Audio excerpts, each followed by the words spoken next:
everybody and welcome back to the And More Bus Videos YouTube channel. I'm And More Bus Videos, otherwise known as And More Central, depending on what day of the week and what video you're watching. And welcome to Knockhill Business Park on Bowdenham version 5. Yes, we're back in Bowdenham for a bit. I thought we'd done a few other different maps and I thought it was about time to have a little revisit onto some of the routes that we've previously done. Either do them in the different direction, revisit them in their own fashion with a different bus. Or just see, sort of, as I said, just a nice little rejig, something a little bit different.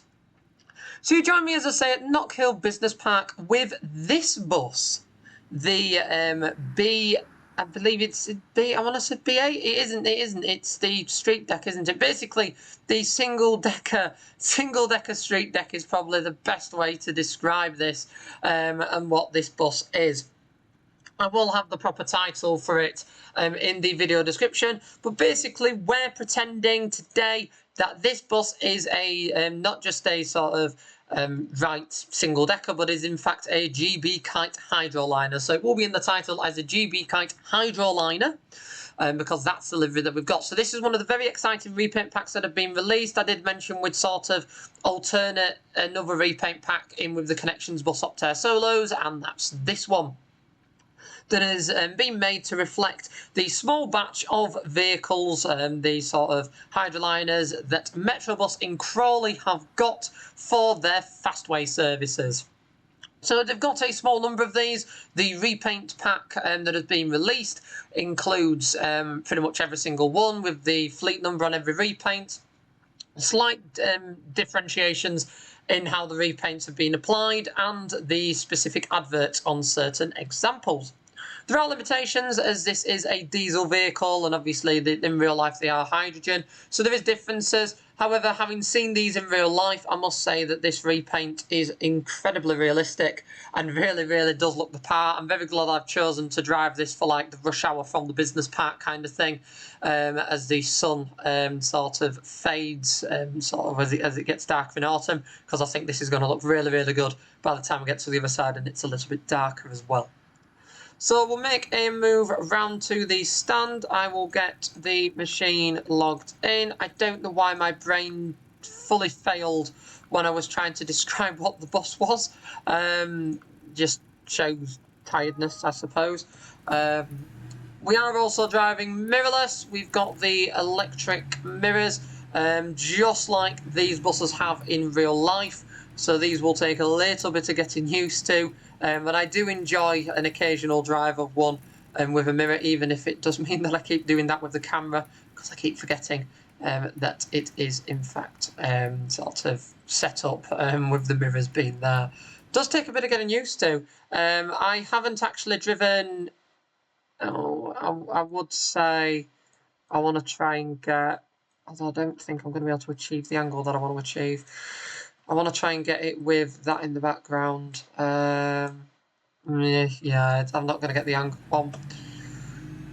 So I haven't driven a mirrorless vehicle in real life yet. The operators I work for still have vehicles with mirrors on. We do have to remember that there's not many operators with electronic mirrors on their vehicles yet. Quite a few are still, even purchasing brand new vehicles that still have conventional mirrors on. I mean, for example,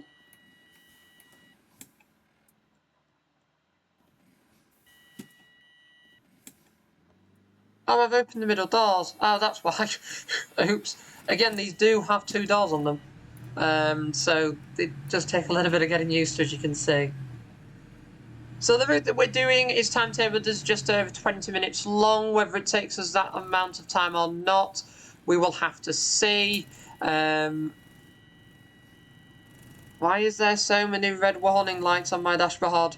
I mean, I understand that it is like a street deck. However, I would appreciate just... Oh, it's not even wanting to brake. Come on. Seems to be every time it brakes, it seems to be having an issue. Yeah, it's getting used to these mirrors does take some doing, like it does in real life.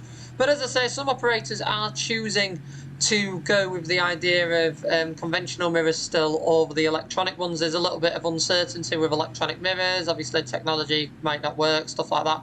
And quite a few drivers who have been driving for many years do just prefer just having conventional mirrors. When you've got them, why not continue to use them?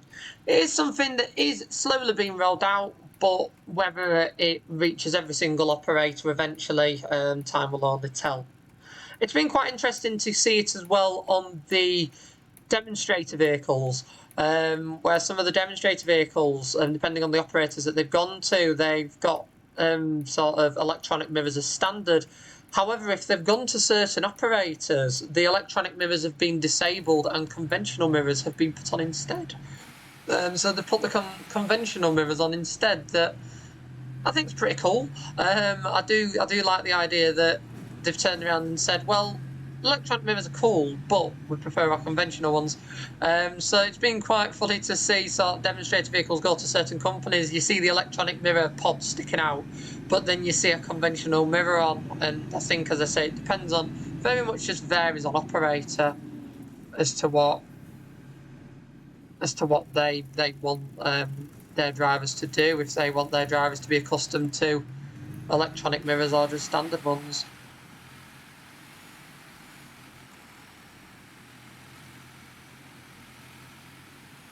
So I did get very, very close to sampling one of these when I was in Crawley. Now I bet you're asking, why were you in Crawley? Well, I was in Crawley and the surrounding areas for the lowest floor running day. We stayed near Gatwick for just ease, and we had plane enthusiasts amongst us. So I'd right then first left. Okay, I was like, there's no follow-up arrow. There we go. Right then first left. Oh, and then round. We were only here a short time ago. A couple of videos ago we were here, and we're back again at Gaston Manor. But I did nearly go on one of these. It was an option when I was in Crawley. However, when the bus showed up, it was absolutely heaving. So the decision was made. Oh, there's destinations on that side as well. Okay, that's cool. The decision was made. Keep opening the middle doors. There we go. The decision was made to wait for a B90L, and that was on its way. To be fair, the B90L was phenomenal. I thoroughly enjoyed the run on that. The B9 was really nice. However, I do still want to revisit the area to sample one of these, especially as they're hydrogen powered. So it's a little bit more uncommon.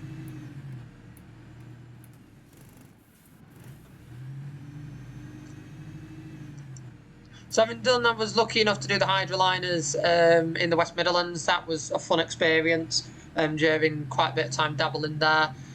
It is a shame now that the majority of the Tridents that were running around there have now gone. It is an utter shame. I did used to just enjoy going into Birmingham and just seeing the 97 Tridents rocking around. Even if I wasn't planning on going on one, it was just walking between Birmingham New Street and Moore Street. And just seeing an 03-player Euro 6 Trident on the 97 zoom past, it was just a really nice sort of experience. However, as I say, they're all now for sale with Busworks, so that is the unfortunate demise of them. That is again such a shame. Really is such a shame. But times move on, and as I say, Birmingham's going electric. That is good. From an enthusiast perspective, it is an incredible shame. Really is a shame that all the sort of characters going out the fleet. However, when you do look at it from an operational perspective, that we do have to consider as enthusiasts, we can't just live our lives in isolation with this idea that everything must be catered for us. We do have to consider that sometimes fleets do have to change. This is the second set of barriers we've done. The 459, the barrier route. Well, we do have to consider that fleets do have to be updated. It's for operational reasons, environmental reasons with the electric vehicles. and just keeping a low fleet age amongst operations, because as I say, it then reduces maintenance, unexpected maintenance, that then reduces breakdowns, that then reduces vehicles missing, that then increases punctuality. And at the end of the day, the bus companies aren't there to serve as enthusiasts, they are there to serve people, and the more punctual they can be, the more likely people will continue to use the buses. So it does all work in hand, together. Just a shame that the B7 Geminis were kicked down and the Tridents are now disappearing off. But again, times move on, and that's something that we do have to reflect on.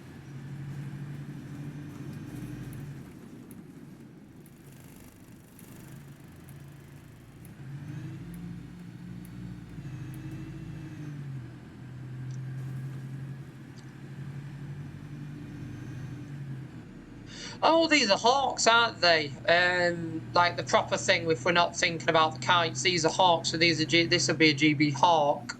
I don't know why I forgot that. I mean, I had to go through, I had to see it to click on the selection for the vehicle, so I don't know why that just slipped my mind. But yes, these are GB Hawks in real life. However, for the purposes of this video, it is a GB Kite Hydroliner for the purposes of the video, if anybody asks. But so that's a wee bit close. There we go. So that's why I thought I'd better slow down. But again, it sees mirrors. It's getting used to the electronic mirrors. But I'd still rather slow right down there to make sure we got through, instead of just guns blazing it and wiping out the side of the bus. Little bit unrealistic if I did that. It's safe to say. So we're actually still late. So I do need to actually get a wiggle on.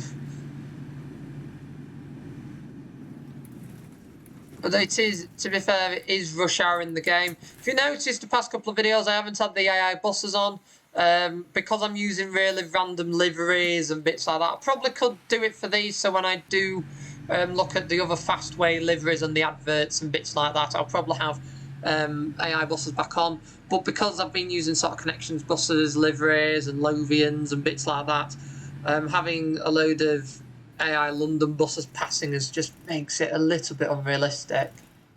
So I just bit the bullet and I thought, no, we'll keep the AI switched off, because it just makes it a little bit more realistic, not having red London buses. However, for these, because Metrobus do work very, very closely with the TfL borders, it is probably something I do need to include in future.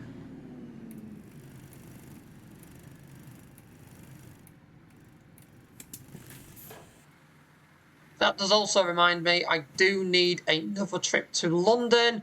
There's quite a few vehicles that are on the verge of disappearing that I do need to desperately get in and sample.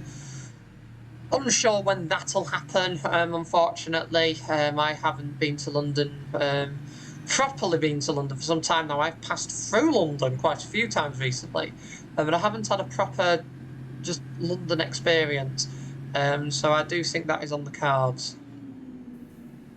And I do also want to revisit the area surrounding sort of High Wycombe, see how it's changed. With the disappearance of a Reaver, that from an enthusiast perspective was sad to see because of the vehicles that they ran. However, from every other perspective, it was probably a good thing. Services, as you will have seen in the video on the Ammo Central channel. If you haven't already, do go and check it out. It's Reading to Aylesbury by bus. That takes me on the 800 and the 850 between Reading and High Wycombe, and then the 300 from High Wycombe to Aylesbury around rush hour. It was, to put it bluntly, pretty dire, was the run. The buses, from an enthusiast perspective, brilliant. I had a really tight B9 with the loudest cooling fan I have ever heard. That is saying something, because I have grown up around first leads 04 plate B7s. But this B9 still trumped how loud those fans were. Loudest cooling fans I've ever heard on a Volvo, and a very, very tired limp mode emissions light as E400 Trident 2. So it was, from an enthusiast perspective, it was lovely, but as someone that did genuinely want to get from Reading to High Wycombe, it was an absolute utter nightmare. It really, really was a nightmare. So I think, unfortunately, as much as Arriva were staple and were traditional in the area, it is probably for the best interest of the locals that they have been replaced by the current order, especially now for people between Henley and Reading having the option between Reading buses and Carousel, rather than just relying on the same core Arriva service it ran all the way through. Carousel have also changed the services, so it is just one route, and it runs even more frequently now, running every 20 minutes instead of every 30. That means it does help with reliability, it does help equaling out passenger numbers, and it reduces the risk of sort of buses clumping together. And that was a big problem when I went, because the buses were just running together all the time. And they were running together, one of them was running late and the other one were catching up, and then the route variations meant that they were gaining time in other parts, then losing it in others, so they were just running together by the time they got to High Wycombe, because they were just as late as each other. So it was really complicated. So Carousel have made it one core service every 20 minutes all the way through. That, from a passenger perspective, for people who do have to do the trek from one end to the other, or from High Wycombe to Henley, Henley to Reading, it makes it a lot easier.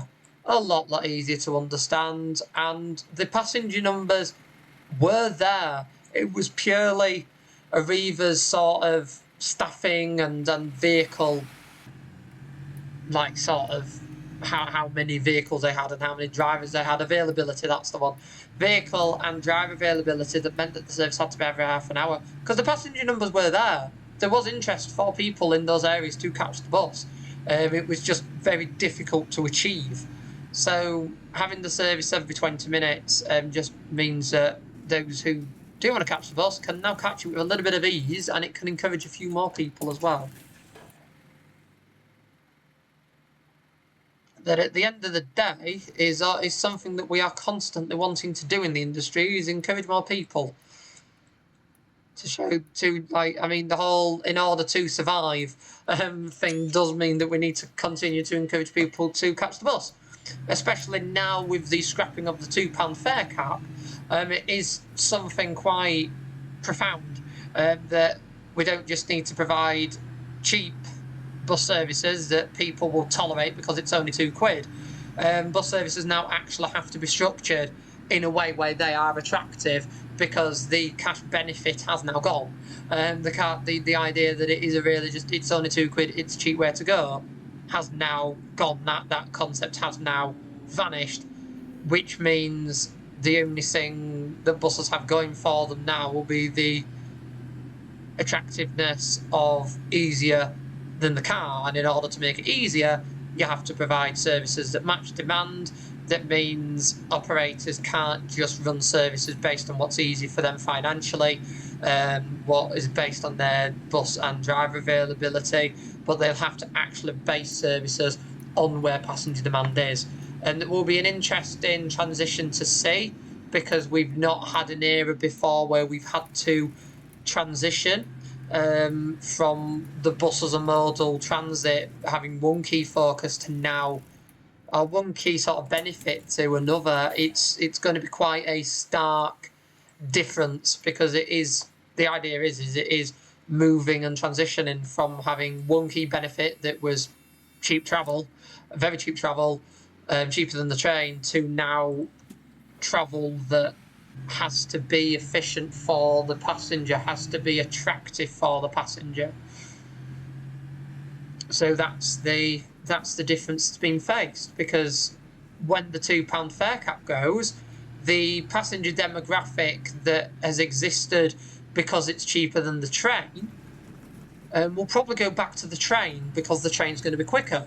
So it'd be interesting to see how some of these services that have been set up directly as part of the £2 fare cap between sort of competing against the train that regularly now carry passengers from end to end. It's going to be interesting to see how the passenger demographic on those change.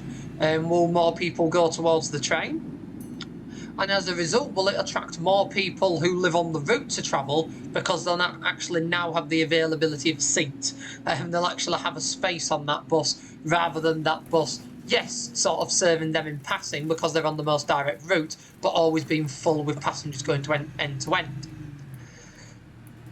So it's going to be interesting, really interesting to see what happens with it. Do let me know in the comment section if you have developed opinions and a thought process on this one.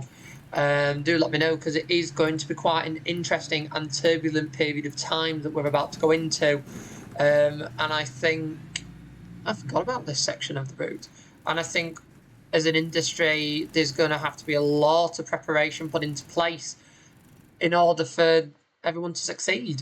It is going to be an incredibly tough. It's a very tough period of time that's coming up for the industry in order for it to survive with the scrapping of the £2 fare cap. That again provided a whole different justification on why people use the bus, and by getting rid of the £2 fare cap, probably in most cases, unless operators take the risk and self-fund it themselves, that again does come with very, very enhanced risks. So you might have a load of people on the bus, but if you're charging £2 a head, you're probably not going to be cutting the costs without the extra funding. So it will be interesting to see where operators go with it. How the passenger numbers possibly change, how many people are retained, if any, and what the average passenger journey is and how that's adapted. Because as I say, I think services where a train link does exist, so where people have been choosing the bus over the train for that extra 20 minutes because it's a fraction of the price, when the bus fare ramps up so that the difference in price is possibly 50p, something like that, 50 pence, 20 pence, something like that, they're probably going to focus, I think, more on the train, unless the train service is dire. There are some areas where the train service is horrendous, that we do also have to put into the consideration when we consider this point.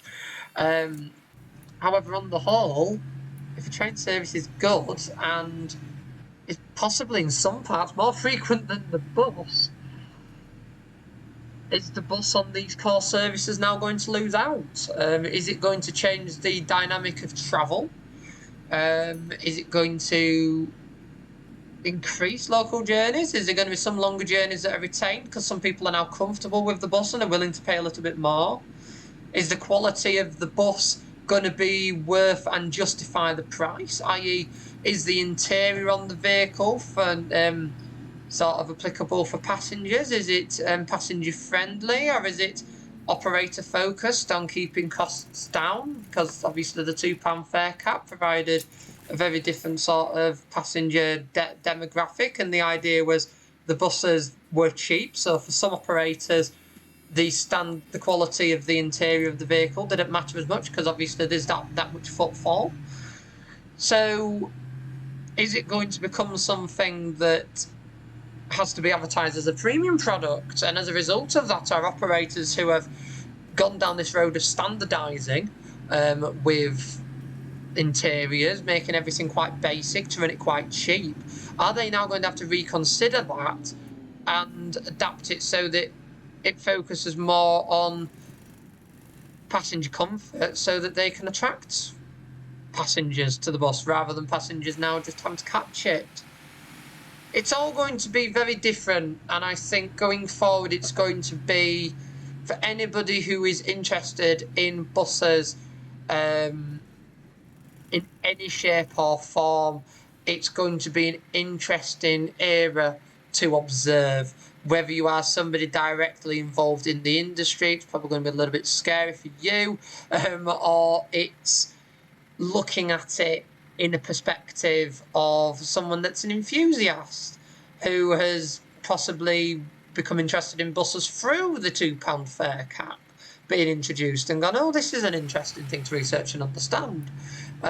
Because remember, we do have to remember that there are enthusiasts in different ways. So we might have an enthusiast who is an enthusiast because they're directly... I was about to say, please don't move any further forward. Who is an enthusiast because they're directly interested in buses, for buses themselves, or they're interested in how the buses function, or they're interested on a research level. So there's a plethora of different ways that people can be interested in it, and I think regardless of where your stance is, it's going to affect you. It's going to be a difference to you, whether that is how operators change how their buses are purchased, how their vehicle orders take place, how their buses are specified, how frequent the services are. The footfall may change, the routes may change as a result of that, and it is going to be, as I say, a very interesting time. I'm not going to use the word exciting because there is a little bit of apprehension. I mean, we all knew that this was going to be coming. We all knew it was going to happen at some point. The £2 fare cap couldn't last forever. But it is going to, because of how much it has changed how the bus industry works, it is going to be interesting to see just how the industry can change to mitigate some of the things that are no longer appropriate because the fare cap's gone and the passenger demographic may have slightly changed as a result. But anyway, with all that said and done, I do hope you've all enjoyed this video. If you have, then do be sure to hit that like button so that more people can find it any job like you have. If you haven't already, do be sure to subscribe to the And More Bus Videos YouTube channel for more content like this on the simulation section with lots of in-depth conversation about how we can link liveries into the real-life public transport world in the UK and beyond. Once again, I'd like to thank you all for watching. I really hope you've enjoyed this one, and I will see you all in the next video, mate. Goodbye for now. Bye.